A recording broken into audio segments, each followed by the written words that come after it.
Day to day news India ਦੇਖ ਰਹੇ ਸਾਰੇ ਦਰਸ਼ਕਾਂ ਦਾ ਬਹੁਤ ਸਵਾਗਤ। ਮੈਂ ਤੁਹਾਡੇ ਨਾਲ ਦੀਵਾਨਸ਼ੂ। ਸਾਰਾ ਚੈਨਲ ਤੁਹਾਡੇ ਨਾਲ ਹਮੇਸ਼ਾ ਇਹ ਵਾਅਦਾ ਕਰਦਾ ਹੈ ਨਿਰਪੱਖਤਾ ਨਾਲ ਪੱਤਰਕਾਰੀਤਾ ਕਰਾਂਗੇ, ਸਟੀਕਤਾ ਦੇ ਨਾਲ ਤੁਹਾਨੂੰ ਹਰ ਇੱਕ ਖਬਰ ਦਿਖਾਵਾਂਗੇ। ਸਾਰਾ ਚੈਨਲ ਦਾ ਕੋਈ ਵੀ ਪੱਤਰਕਾਰ ਨਾ ਕਿਸੇ ਤੋਂ ਕੋਈ ਤੋਹਫਾ ਲਵੇਗਾ, ਨਾ ਇਸ਼ਤਿਹਾਰ, ਨਾ ਹੀ ਕਰੇਗਾ ਕਿਸ ਨੂੰ ਬਲੈਕਮੇਲ। ਅਸੀਂ ਹਮੇਸ਼ਾ ਕੋਸ਼ਿਸ਼ ਕਰਦੇ ਹਾਂ ਵੀ ਅਸੀਂ ਦੱਬੇ ਕੁਚਲੇ ਲੋਕਾਂ ਦੀ ਆਵਾਜ਼ ਬਣੀ, ਇਸ ਨਾਲ ਅਸੀਂ ਕਿਸੇ ਵੀ ਇਸ ਤਰ੍ਹਾਂ ਦੇ ਵਿਅਕਤੀ ਦੀ ਖਬਰ ਨਹੀਂ ਚਲਾਵਾਂਗੇ ਜੋ ਕਿ ਭੋਲੇ ਭਾਲੇ ਲੋਕਾਂ ਨੂੰ ਠੱਗਦਾ ਹੋਵੇ। ਇਸ ਦੇ ਨਾਲ ਸਾਰੇ ਚੈਨਲ ਦਾ ਮਕਸਦ ਹੋਵੇਗਾ ਲੋਕਤੰਤਰ ਦੇ ਚੌਥੇ ਥੰਮ ਨੂੰ ਲੋਕਾਂ ਦੀਆਂ ਨਜ਼ਰਾਂ ਦੇ ਸਾਹਮਣੇ ਮੁੜ ਤੋਂ ਮਜ਼ਬੂਤ ਕਰਨਾ। ਦਿੱਲੀ ਦੀ ਰਾਉਜ਼ ਐਵੇਨਿਊ ਕੋਰਟ ਨੇ ਸਾਬਕਾ ਦਿੱਲੀ ਮੁੱਖ ਮੰਤਰੀ ਅਤੇ ਆਮ ਆਦਮੀ ਪਾਰਟੀ ਦੇ ਨੈਸ਼ਨਲ ਕਨਵੀਨਰ ਅਰਵਿੰਦ ਕੇਜਰੀਵਾਲ ਨੂੰ ਲਿਕਰ ਪਾਲਿਸੀ ਕੇਸ ਨਾਲ ਜੁੜੀ ਇਨਫੋਰਸਮੈਂਟ ਡਾਇਰੈਕਟੋਰੇਟ ਯਾਨੀ ਈਡੀ ਦੀ ਸਮਨਸ ਦੀ ਐਲਿਜਡ ਨੌਨ ਕੰਪਲਾਇੰਸ ਵਾਲੇ ਮਾਮਲੇ ਦੇ ਵਿੱਚ ਬਰੀ ਕਰ ਦਿੱਤਾ ਹੈ। ਇਹ ਫੈਸਲਾ ਐਡੀਸ਼ਨਲ ਚੀਫ ਜਸਟਿਸ ਮੈਜਿਸਟ੍ਰੇਟ ਪਾਰਸ ਦਲਾਲ ਨੇ ਸੁਣਾਇਆ। ਮਾਨਯੋਗ ਕੋਰਟ ਨੇ ਕਲੀਅਰ ਕਿਹਾ ਕਿ ਈਡੀ ਇਹ ਸਾਬਿਤ ਨਹੀਂ ਕਰ ਸਕੀ ਕਿ ਅਰਵਿੰਦ ਕੇਜਰੀਵਾਲ ਨੇ ਜਾਣਬੁੱਝ ਕੇ ਸਮਨਸ ਦੀ ਪਾਲਣਾ ਨਹੀਂ ਕੀਤੀ। ਹਾਲਾਂਕਿ ਮਾਨਯੋਗ ਕੋਰਟ ਦਾ ਡੀਟੇਲਡ ਰਿਟਨ ਆਰਡਰ ਹਜੇ ਤੱਕ ਪਬਲਿਕ ਡੋਮੇਨ ਦੇ ਵਿੱਚ ਰਿਲੀਜ਼ ਨਹੀਂ ਹੋਇਆ, ਪਰ ਇਸ ਫੈਸਲੇ ਨੂੰ ਅਰਵਿੰਦ ਕੇਜਰੀਵਾਲ ਲਈ ਵੱਡੀ ਕਾਨੂੰਨੀ ਰਾਹਤ ਦੇ ਰੂਪ ਦੇ ਵਿੱਚ ਵੇਖਿਆ ਜਾ ਰਿਹਾ ਹੈ।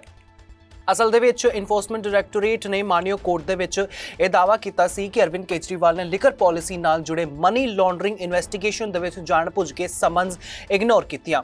ਈਡੀ ਮੁਤਾਬਿਕ ਏਜੰਸੀ ਨੇ ਅਰਵਿੰਦ ਕੇਜਰੀਵਾਲ ਨੂੰ ਬਾਰ-ਬਾਰ ਪੇਸ਼ ਹੋਣ ਲਈ ਬੁਲਾਇਆ, ਪਰ ਉਹ ਇਨਵੈਸਟੀਗੇਟਰਸ ਸਾਹਮਣੇ ਅਪੀਅਰ ਨਹੀਂ ਹੋਈ, ਯਾਨੀ ਕਿ ਉਹਨਾਂ ਦੇ ਸਾਹਮਣੇ ਪੇਸ਼ ਨਹੀਂ ਹੋਏ। ਈਡੀ ਦਾ ਕਹਿਣਾ ਸੀ ਕਿ ਇਹ ਵਿਲਫੁਲ ਨਾਨ ਕੰਪਲਾਇੰਸ ਹੈ ਜੋ ਕ੍ਰਿਮੀਨਲ ਆਫੈਂਸ ਬਣਦਾ ਹੈ।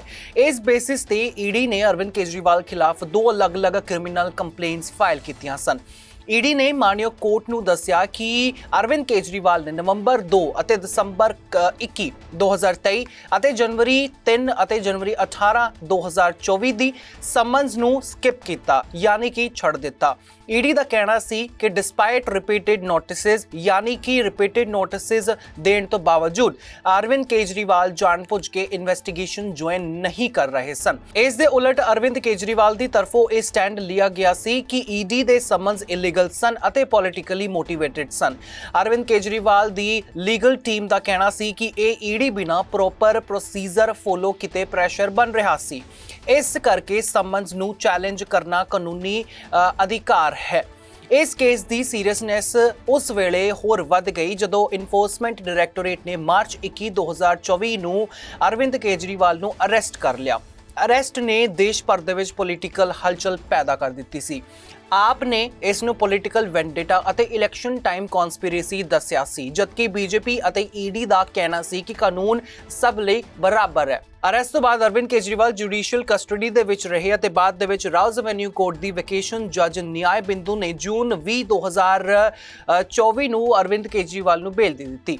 ਪਰ ਈਡੀ ਨੇ ਤੁਰੰਤ ਇਸ ਬੇਲ ਆਰਡਰ ਨੂੰ ਮਾਨਯੋਗ ਦਿੱਲੀ ਹਾਈ ਕੋਰਟ ਦੇ ਵਿੱਚ ਚੈਲੰਜ ਕਰ ਦਿੱਤਾ, ਜਿੱਥੋਂ ਮਾਨਯੋਗ ਹਾਈ ਕੋਰਟ ਨੇ ਬੇਲ ਤੇ ਸਟੇ ਲਗਾ ਦਿੱਤਾ।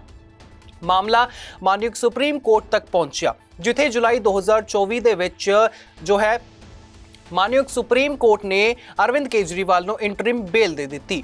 ਨਾਲ ਹੀ ਮਾਨਯੋਗ ਸੁਪਰੀਮ ਕੋਰਟ ਨੇ ਕੇਜਰੀਵਾਲ ਦੀ ਈਡੀ ਅਰੈਸਟ ਨੂੰ ਚੈਲੰਜ ਕਰਨ ਵਾਲੀ ਪਲੇ ਨੂੰ ਇੱਕ ਲਾਰਜਰ ਬੈਂਚ ਕੋਲ ਰੈਫਰ ਕਰ ਦਿੱਤਾ, ਤਾਂ ਜੋ ਕਾਨੂੰਨੀ ਪਹਿਲੂਆਂ ਤੇ ਵਿਸਥਾਰ ਨਾਲ ਵਿਚਾਰ ਕਰ ਸਕੇ। ਮਾਨਯੋਗ ਸੁਪਰੀਮ ਕੋਰਟ ਦਾ ਇਹ ਫੈਸਲਾ ਵੀ ਸੀ ਇਸ ਗੱਲ ਦਾ ਸੰਕੇਤ ਸੀ ਕਿ ਕੇਸ ਸਿਰਫ ਪੋਲੀਟੀਕਲ ਨਹੀਂ ਬਲਕਿ ਕੰਪਲੈਕਸ ਲੀਗਲ ਸਵਾਲਾਂ ਨਾਲ ਜੁੜਿਆ ਹੋਇਆ ਹੈ। ਲਿਕਰ ਪਾਲਿਸੀ ਕੇਸ ਦੇ ਵਿੱਚ ਈਡੀ ਦੀ ਮੇਨ ਐਲੀਗੇਸ਼ਨ ਇਹ ਰਹੀ ਹੈ ਕਿ ਦਿੱਲੀ ਦੀ ਐਕਸਾਈਜ਼ ਪਾਲਿਸੀ 2021-2022 ਨੂੰ ਇੱਕ ਕਨਸਪੀਰੇਸੀ ਦੇ ਤਹਿਤ ਇੰਪਲੀਮੈਂਟ ਕੀਤਾ ਗਿਆ। ਇੱਕ ਕਨਸਪੀਰੇਸੀ ਦੇ ਤਹਿਤ ਉਸ ਨੂੰ ਚਲਾਇਆ ਗਿਆ, ਜਿਸ ਦਾ ਮਕਸਦ ਕੁਝ ਪ੍ਰਾਈਵੇਟ ਹੋਲਸੇਲ ਲਿਕਰ ਕੰਪਨੀਆਂ ਨੂੰ ਲਗਭਗ 12% ਦਾ ਗਰੰਟੀਡ ਪ੍ਰੋਫਿਟ ਮਾਰਜਿਨ ਦੇਣਾ ਸੀ। ਈਡੀ ਦਾ ਕਹਿਣਾ ਹੈ ਕਿ ਇਹ ਕੰਡੀਸ਼ਨ ਗਰੁੱਪ ਆਫ ਮਿਨਿਸਟਰਸ ਯਾਨੀ GOM ਦੀ ਮੀਟਿੰਗਸ ਦੇ ਮਿੰਟਸ ਦੇ ਵਿੱਚ ਰਿਕਾਰਡ ਨਹੀਂ ਕੀਤੀ ਗਈ। ਏਜੰਸੀ ਨੇ ਇਹ ਵੀ ਦਾਅਵਾ ਕੀਤਾ ਕਿ ਇਹ ਪੂਰੀ ਸਾਜ਼ਿਸ਼ ਵਿਜੇ ਨਾਇਰ ਅਤੇ ਹੋਰ ਲੋਕਾਂ, ਜਿਨ੍ਹਾਂ ਨੂੰ ਸਾਊਥ ਗਰੁੱਪ ਕਿਹਾ ਜਾਂਦਾ ਹੈ, ਦੇ ਨਾਲ ਮਿਲ ਕੇ ਰਚੀ ਗਈ। ਈਡੀ ਮੁਤਾਬਿਕ ਵਿਜੇ ਨਾਇਰ, ਅਰਵਿੰਦ ਕੇਜਰੀਵਾਲ ਅਤੇ former deputy chief minister Manish Sisodia ਦਾ ਕਹਿਣਾ ਤੇ ਉਹਨਾਂ ਦੇ ਕਹਿਣ ਤੇ ਜਿਹੜਾ ਇਹ ਕੰਮ ਕਰ ਦਿੱਤਾ ਗਿਆ ਸੀ। ਈਡੀ ਦਾ ਕਹਿਣਾ ਹੈ ਕਿ ਲਿਕਰ ਪਾਲਿਸੀ ਦੀ ਫਾਰਮੂਲੇਸ਼ਨ ਅਤੇ ਇੰਪਲੀਮੈਂਟੇਸ਼ਨ ਦੇ ਵਿੱਚ ਟ੍ਰਾਂਸਪੇਰੈਂਸੀ ਨਹੀਂ ਸੀ ਅਤੇ ਇਸ ਨਾਲ ਸਰਕਾਰੀ ਖਜ਼ਾਨੇ ਨੂੰ ਨੁਕਸਾਨ ਅਤੇ ਪ੍ਰਾਈਵੇਟ ਪਲੇਅਰਸ ਨੂੰ ਫਾਇਦਾ ਪਹੁੰਚਾਇਆ ਗਿਆ ਸੀ। ਆਮ ਆਦਮੀ ਪਾਰਟੀ ਅਤੇ ਅਰਵਿੰਦ ਕੇਜਰੀਵਾਲ ਨੇ ਹਮੇਸ਼ਾ ਇਹ ਐਲੀਗੇਸ਼ਨ ਨੂੰ ਝੂਠਾ ਅਤੇ ਪੋਲੀਟੀਕਲ ਬਦਲਾਖੋਰੀ ਦੱਸਿਆ ਹੈ। ਪਾਰਟੀ ਦਾ ਕਹਿਣਾ ਹੈ ਕਿ ਲਿਕਰ ਪਾਲਿਸੀ ਨੂੰ ਪਹਿਲਾਂ ਹੀ ਦਿੱਲੀ ਕੈਬਨਿਟ ਅਤੇ LG ਦੇ ਅਪਰੂਵਲ ਨਾਲ ਲਾਗੂ ਕੀਤਾ ਗਿਆ ਸੀ ਅਤੇ ਜਦੋਂ ਵੀ ਸਵਾਲ ਖੜੇ ਹੋਏ ਪਾਲਿਸੀ ਨੂੰ ਵਿਡਰੋ ਕਰ ਲਿਆ ਗਿਆ। ਇਸ ਕੇਸ ਦੀ ਬੈਕਗ੍ਰਾਉਂਡ ਦੀ ਗੱਲ ਕਰੀਏ ਤਾਂ ਈਡੀ ਦੀ ਮਨੀ ਲਾਂਡਰਿੰਗ ਇਨਵੈਸਟੀਗੇਸ਼ਨ ਅਸਲ ਦੇ ਵਿੱਚ ਸੀਬੀਆਈ ਦੇ ਉਸ ਕੇਸ ਦੇ ਆਧਾਰਿਤ ਹੈ ਜੋ ਅਗਸਤ 17 2022 ਨੂੰ ਦਿੱਲੀ ਐਕਸਾਈਜ਼ ਪਾਲਿਸੀ 2021-22 ਦੇ ਵਿੱਚ ਐਲਿਜਡ ਇਰੈਗੂਲੈਰਿਟੀਜ਼ ਨੂੰ ਲੈ ਕੇ ਰਜਿਸਟਰ ਕੀਤਾ ਗਿਆ ਸੀ। ਇਹ ਸੀਬੀਆਈ ਕੇਸ ਦੇ ਵਿੱਚ ਦਿੱਲੀ ਦੇ ਲੈਫਟੀਨੈਂਟ ਗਵਰਨਰ ਵੀਕੇ ਸਕਸੇਨਾ ਦੀ ਜੁਲਾਈ 20 2022 ਦੀ ਕੰਪਲੇਂਟ ਤੋਂ ਬਾਅਦ ਦਰਜ ਹੋਇਆ ਸੀ। ਇਸ ਤੋਂ ਬਾਅਦ ਈਡੀ ਨੇ ਅਗਸਤ 22 2022 ਨੂੰ prevention of money laundering act ਯਾਨੀ PMLA ਦੇ ਤਹਿਤ ਆਪਣਾ ਕੇਸ ਰਜਿਸਟਰ ਕੀਤਾ। ਬਾਅਦ ਦੇ ਵਿੱਚ ਅਰਵਿੰਦ ਕੇਜਰੀਵਾਲ ਨੂੰ ਮੇਨ ਐਕਸਾਈਜ਼ ਪਾਲਿਸੀ ਕੇਸ ਦੇ ਵਿੱਚ ਵੀ ਜੋ ਹੈ ਅਰੈਸਟ ਕੀਤਾ ਗਿਆ, ਪਰ ਮਾਨਯੋਗ ਸੁਪਰੀਮ ਕੋਰਟ ਨੇ ਆਖਿਰਕਾਰ ਉਹਨਾਂ ਨੂੰ ਉਸ ਕੇਸ ਦੇ ਵਿੱਚ ਬੇਲ ਦੇ ਦਿੱਤੀ। ਹਾਲਾਂਕਿ ਈਡੀ ਸਮਨਸ ਨੌਨ ਕੰਪਲਾਇੰਸ ਵਾਲਾ ਮਾਮਲਾ ਅਲੱਗ ਸੀ, ਜਿੱਥੇ ਈਡੀ ਨੂੰ ਇਹ ਸਾਬਿਤ ਕਰਨਾ ਸੀ ਕਿ ਅਰਵਿੰਦ ਕੇਜਰੀਵਾਲ ਜਾਣਬੁੱਝ ਕੇ ਕਾਨੂੰਨੀ ਪ੍ਰੋਸੈਸ ਨੂੰ ਇਗਨੋਰ ਕਰ ਰਹੇ ਸਨ। ਮਾਨਯੋਗ ਕੋਰਟ ਨੇ ਆਪਣੇ ਤਾਜ਼ਾ ਫੈਸਲੇ ਦੇ ਵਿੱਚ ਈਡੀ ਦੇ ਇਸ ਆਰਗੂਮੈਂਟ ਨੂੰ ਐਕਸੈਪਟ ਨਹੀਂ ਕੀਤਾ ਅਤੇ ਅਰਵਿੰਦ ਕੇਜਰੀਵਾਲ ਨੂੰ ਇਸ ਸਪੈਸੀਫਿਕ ਮਾਮਲੇ ਦੇ ਵਿੱਚ ਬਰੀ ਕਰ ਦਿੱਤਾ ਹੈ। ਇਸ ਫੈਸਲੇ ਤੋਂ ਬਾਅਦ ਆਮ ਆਦਮੀ ਪਾਰਟੀ ਨੇ ਇਸ ਨੂੰ ਸੱਚ ਦੀ ਜਿੱਤ ਅਤੇ ਰਾਜਨੀਤਿਕ ਸਾਜ਼ਿਸ਼ ਦੀ ਹਾਰ ਕਰਾਰ ਦਿੱਤਾ ਹੈ। ਪਾਰਟੀ ਲੀਡਰਸ ਦਾ ਕਹਿਣਾ ਹੈ ਕਿ ਬਾਰ-ਬਾਰ ਅਰਵਿੰਦ ਕੇਜਰੀਵਾਲ ਨੂੰ ਜੋ ਹੈ ਕਾਨੂੰਨੀ ਜਾਲ ਦੇ ਵਿੱਚ ਫਸਾ ਕੇ ਉਹਨਾਂ ਦੀ ਛਵੀ ਖਰਾਬ ਕਰਨ ਦੀ ਕੋਸ਼ਿਸ਼ ਕੀਤੀ ਗਈ। ਦੂਜੇ ਪਾਸੇ ਈਡੀ ਅਤੇ ਬੀਜੇਪੀ ਦੀ ਤਰਫੋਂ ਕਿਹਾ ਜਾ ਰਿਹਾ ਹੈ ਕਿ ਕਾਨੂੰਨੀ ਪ੍ਰੋਸੈਸ ਹਜੇ ਖਤਮ ਨਹੀਂ ਹੋਇਆ ਅਤੇ ਮੇਨ ਲਿਕਰ ਪਾਲਿਸੀ ਕੇਸ ਦੇ ਵਿੱਚ ਇਨਵੈਸਟੀਗੇਸ਼ਨ ਜਾਰੀ ਰਹੇਗੀ। ਕੁੱਲ ਮਿਲਾ ਕੇ ਮਾਨਯੋਗ ਦਿੱਲੀ ਕੋਰਟ ਦਾ ਇਹ ਫੈਸਲਾ ਅਰਵਿੰਦ ਕੇਜਰੀਵਾਲ ਲਈ ਇੱਕ ਵੱਡੀ ਰਾਹਤ ਹੈ, ਪਰ ਲਿਕਰ ਪਾਲਿਸੀ ਕੇਸ ਦੀ ਪੂਰੀ ਕਹਾਣੀ ਹਜੇ ਖਤਮ ਨਹੀਂ ਹੋਈ ਹੈ।